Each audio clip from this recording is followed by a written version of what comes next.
Walk around the compound, see some tigers, see some Peets, and then maybe we'll hear some squeaks. Watch the cats as Derek rambles. Hey, bud. Hey, Wally. That Mr. Man. Really? Oh my goodness. You have some tood? You have opinions on things? Oh, I know. Noe has been, she's been sequestered. She has been sequestered because wanted to have them separate, whether or not be like Wally in the lockdown or Noe in the lockdown, because we fed last night. Well, say we, Rachel and Heidi and them fed. Say hi, Rachel. Hey. Fed last night and wanted to make sure, and they wanted to see how much Wally was actually eating, and they wouldn't be able to do that if Noe was in the same geographic space. So just let Noe out after being able to kind of see. And I mean, he ate a little bit, right? A little bit. Yeah. Look, I mean, you know, slow as she goes, it's gonna, you know, things are gonna take a while. Things are gonna take a while. Hi, bud.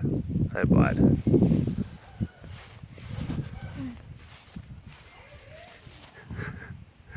Ooh. Hello. Hello. Oh my gosh. You gonna come over here where we can actually see you? You're not being so creepy. Creepy's my middle name, Derek. So creepy, Ina. Okay?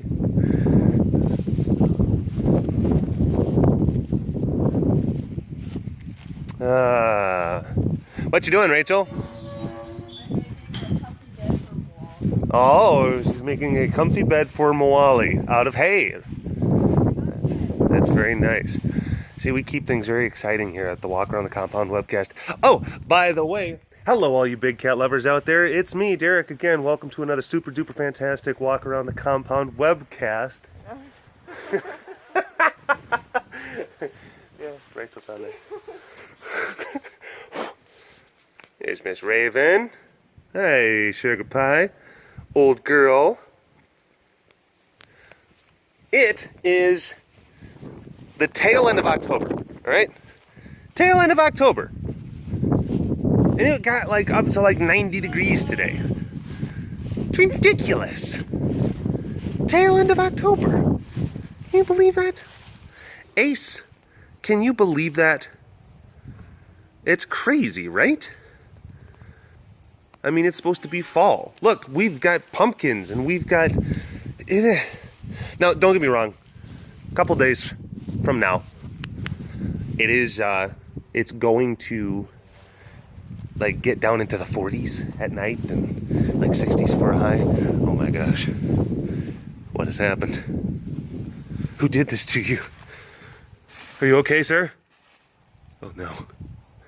Milo, what did you see?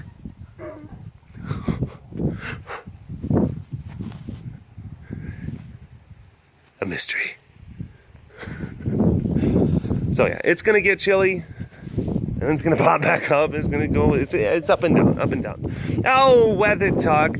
What sort of webcast would it be if there wasn't weather talk and Tawny talk? Yeah.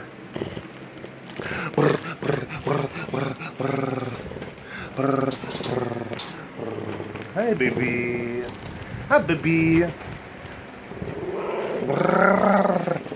Yeah. All right. Uh-oh.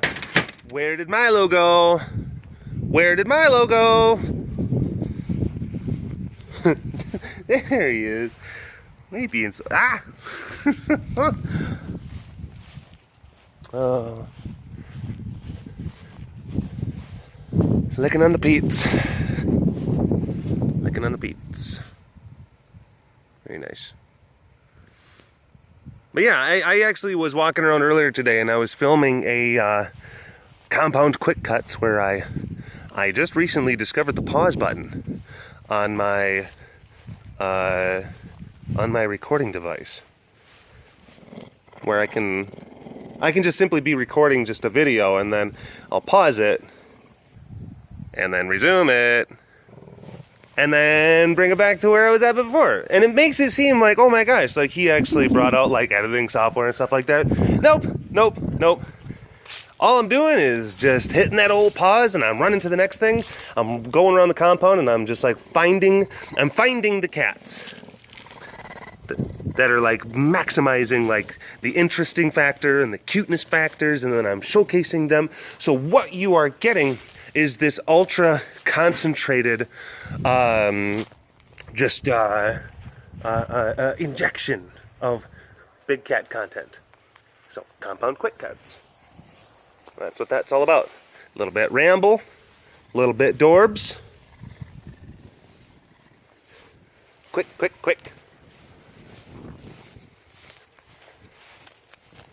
It's for the Pride member on the go. You know, you jet-setting Pride member, you.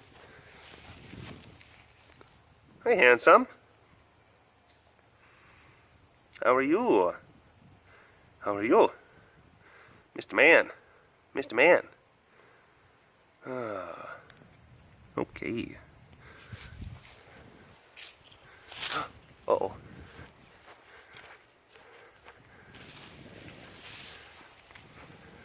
Hey. What?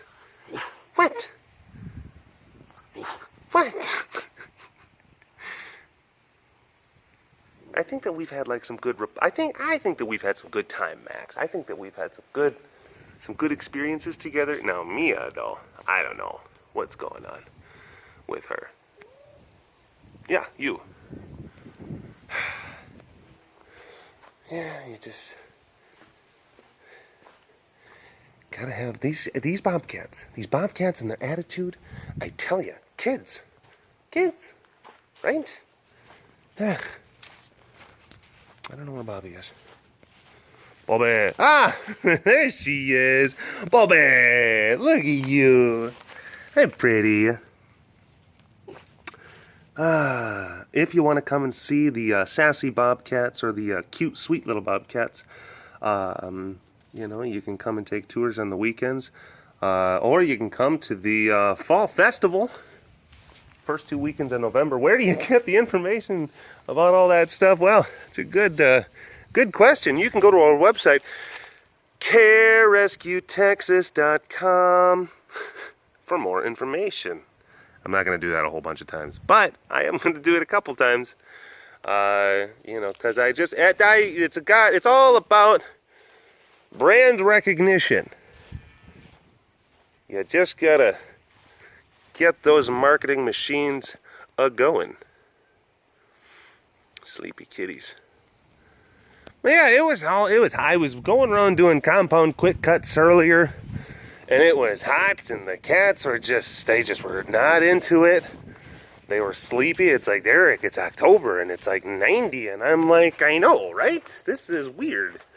And they were all just kind of wanting to sit in the shade like it was in the middle of August. So, come out now to film a walk around the compound webcast. And, I mean, it's beautiful out right now. The temperature's great. And, I mean, look, everyone's like just as sleepy. It's just now they're just kind of more out in the open about it.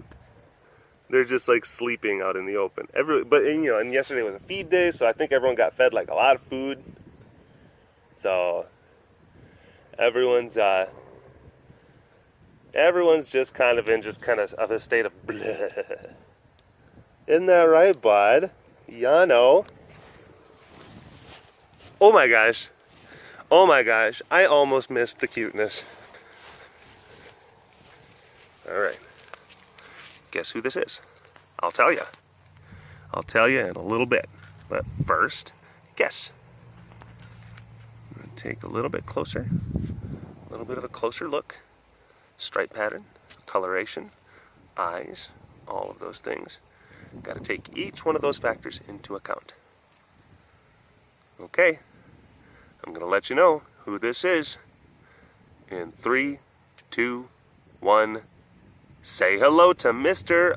Luca. Yes, that is Poopa Luca Pants. Did you get it right? Don't lie. Don't lie. Some of you are like, yeah, I totally did. Oh, look at that. There's a kitty up there. Oh my gosh.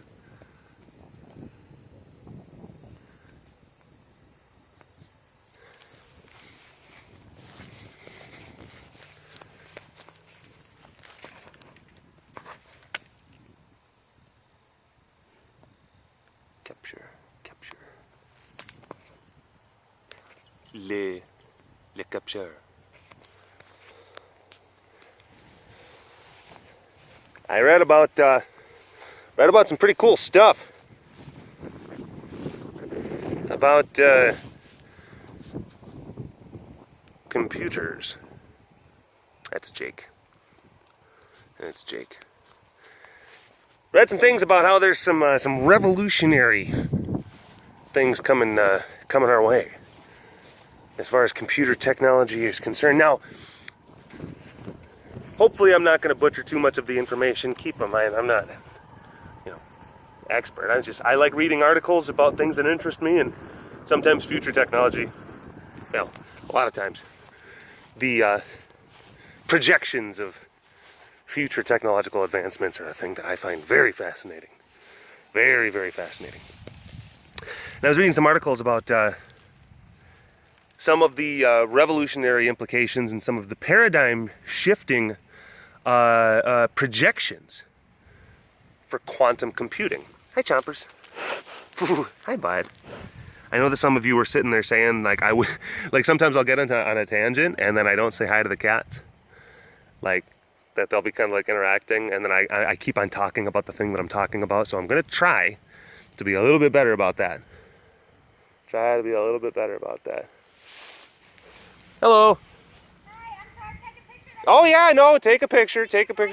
Yeah, these are what? Are these your tigers? Well, technically they're not. It's a non-profit, so like, I'm one of the people that kind of helps to keep the place up and running and everything. But yeah, we've No, you're fine. Oh, that's all good. Are you from around here? No. Oh, so you just drove by and you're like, what? There's like tigers out in the middle of the countryside.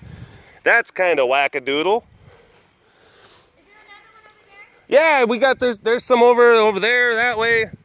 And there's some that way. So yeah, you can see a bunch of them from the roadside. You can check out our website.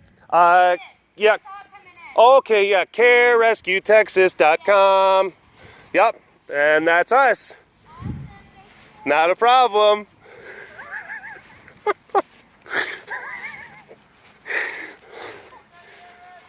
Hey, yeah, it is. It's probably one of my son's friends. I think it was one of my son's friends that just yelled, "Is that BigCatDerek?" Yeah. Okay. Anyway. Oh, hi. Goodness gracious. Quantum computing. Now, I guess I got to talk a little bit about the nature of computational technology. That there are different substrates of computational technology. If you saw like that Imitation Game movie, that was like one of like the, it's like the first known instance of like what we would kind of consider to be a computer, and it was very rudimentary and just like an electronic like transistor relay kind of system, and then it there's only so much information you can crunch using that physical substrate. Then you have to add like new technology into the mix in order to be able to crunch more numbers. So then computers started to get they went into like vacuum tubes. Like that was it. They was able to process more information.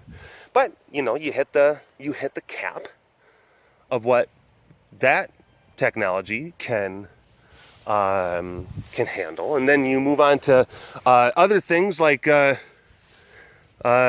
integrated circuitry. like microchips and stuff like that. And that basically, it increased the ceiling. It increased the ceiling of like what you were able to do within like your limited space, your limited geographic space. When people talk about like old computers, they talk about how like, oh my gosh, you know, like this computer back in the day, it could only handle, it had like the computational capacity of like a small calculator, but it was the size of a building, and it cost, you know, $5 million, and it was part of the university, you know, like had to pay for it, and it was, you had to walk to the thing, and you know, like now they're a lot smaller. Right, that's just the nature of how that thing goes. You can look and like find like it's funny, like old black and white pictures of a 5 megabyte hard drive that's the size of a piano, like from 1974. It's crazy. They're like loading it into an airplane. It's pretty cool. But now with like our technology, like we're starting to reach like the limit of what is feasible to be able to contain it in a box. Like we have supercomputers now, and they are in these like basically like the size, like buildings the size of warehouses, these massive arrays of servers that are all connected to each other, and they have to have like massive amounts of energy that goes into them and massive infrastructure for like cooling it and whatnot, but they're able to process just huge bits of data. They're I can't remember exactly where, but there is a supercomputer. It's actually over in China. This thing costs about $400 million. And it requires enough power to power about 20,000 homes. Like that's how much goes into you know, one of these they're able to ingest and perform computations that, of course, just regular computers just simply can't. They can just handle a lot more heavy lifting. What up, Taylor? Hello. They can handle a lot more heavy lifting. And when you're talking about like when you need to like solve like really big problems, like understanding you know, like certain types of like tidal modeling, you know, or solving certain synthesis problems with a wide array of different chemical compounds, and like you need large scale computers. But even now, like we're starting to get to like the limit, you know, and we're starting to devise and think of like new ways in which we can like actually use computational technology. But the computers that we would need based on the technology that we have now, like if you were like, you would literally have to make them like 4 times as big as the one in China. They would like, each one would have to have its own dedicated like nuclear power plant in order to sustain it. I mean, you're talking about things that are unfeasible, and they can still only perform so many computations, and a lot of things are intractable for them.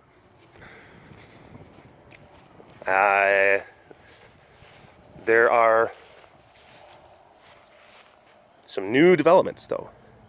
New things. You talk about like the different substrates being built.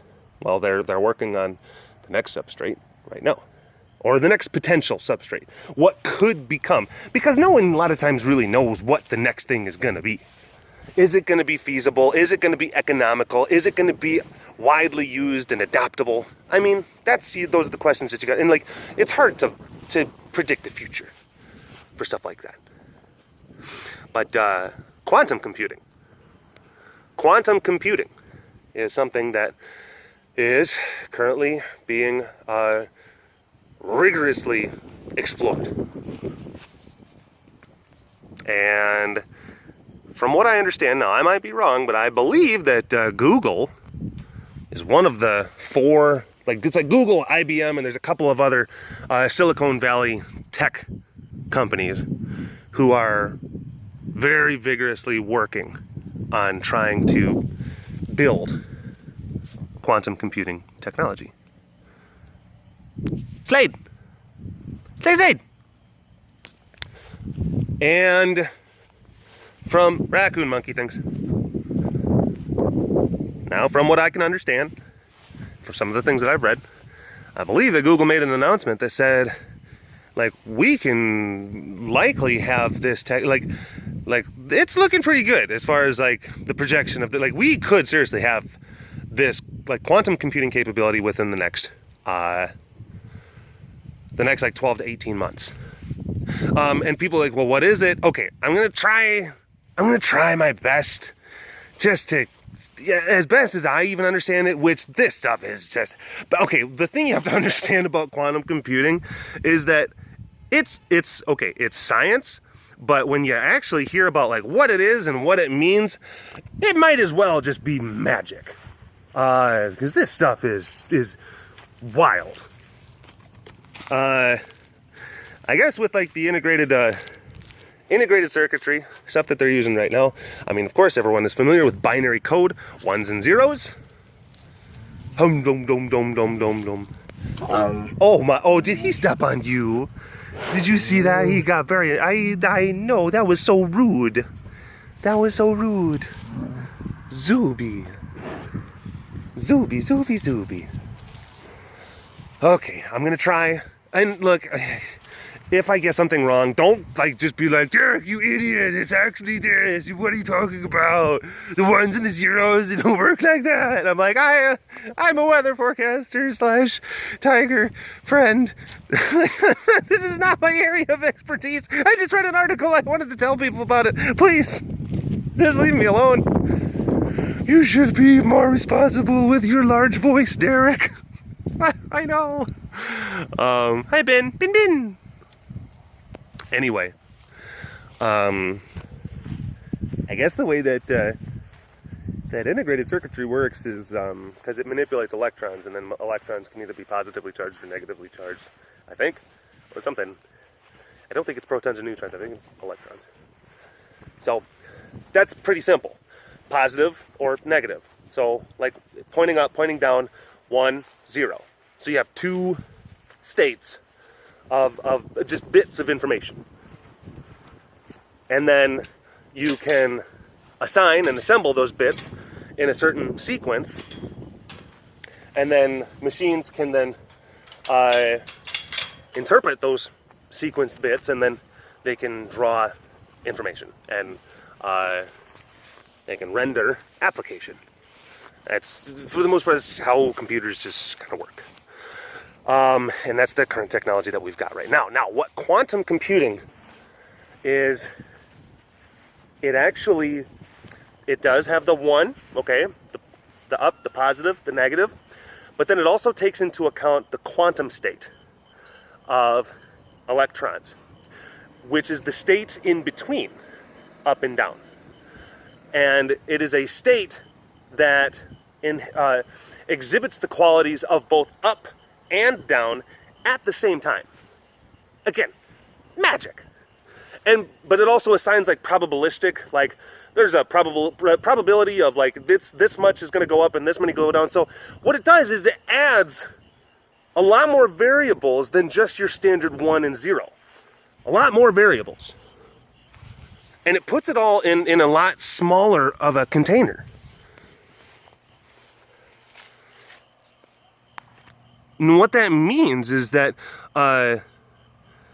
you're increasing just the fundamental capability of a computational system. It can do a lot more with a lot less. It's kind of like Nintendo, you know. NES, what was that? An 8-bit system? And like you see it and you're like, oh my gosh, this is amazing. It's amazing.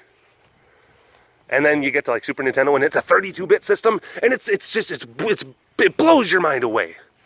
Just how much you can do with more bits, more colors. Well, what they're saying with this quantum computing capability is that it literally gives you the potential for like billion-fold increases in your computational capability above the current transistor integrated circuit based system. And some of the stuff I read was saying that that means that like a small device with, I mean, lot more economic to construct, to power. I mean, just tremendously cheaper, easier to power and to build. Like one small device can actually have like the same computational power as that $400 million supercomputer over in China. What does that mean? That means that possibly within the next couple of years, our ability to compute just incredible amounts of data it's gonna really start to go up. They're even talking about being able to model information that at close to an atomic level resolution. That's mind-blowing. It's mind-blowing. I mean, basically, like, solving problems, like taking all, like, 20,000, the individual proteins that are contained within the human genome, and then, like, matching it up with the periodic table of elements, like, putting it into that computer and saying, okay, figure out what works. Figure out what's good for us. And then that computer starts compressing and just crunching out numbers at this amazing rate. And it just starts saying this like, hey, did you know that if you did these kind of like compounds, put them together, you would have this new super medicine that would just basically cure like all like this type of ailments? And like, that's the type of applicability that we're talking about. Being able to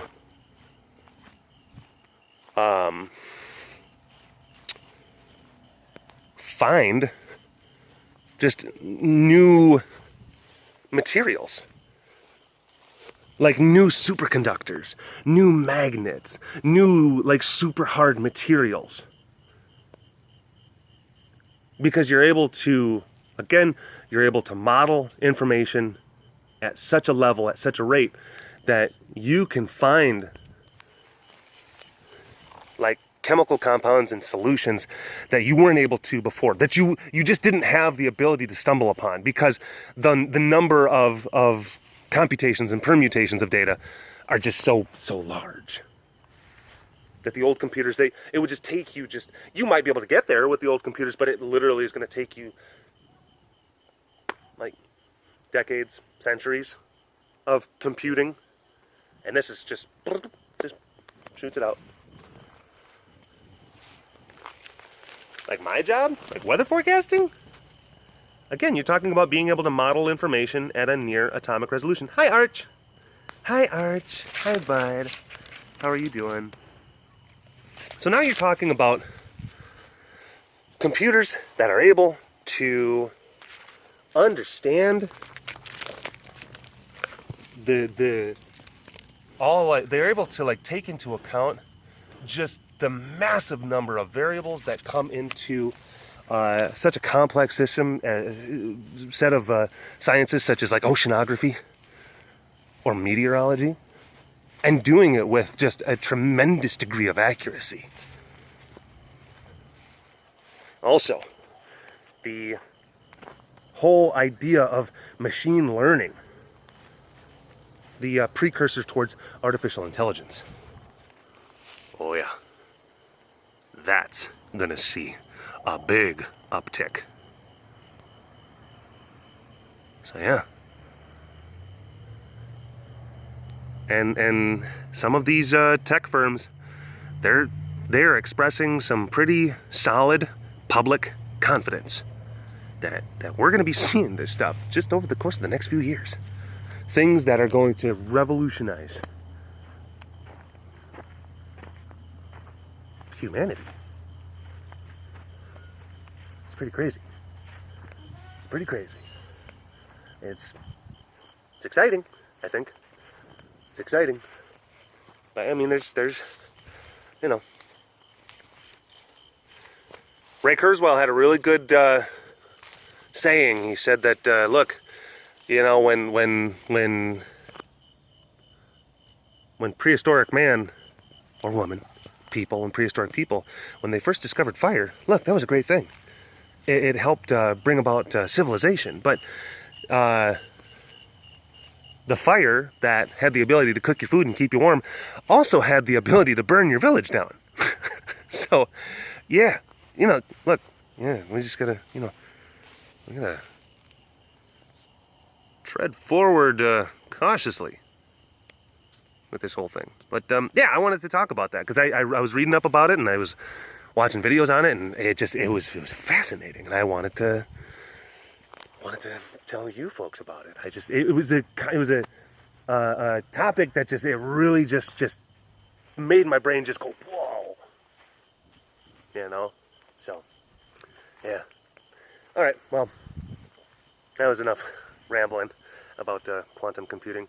Hope it was presented well, and I hope I didn't screw too much of it up. I probably screwed up a lot of it, but who knows? And if I did, please let me know in the comment section.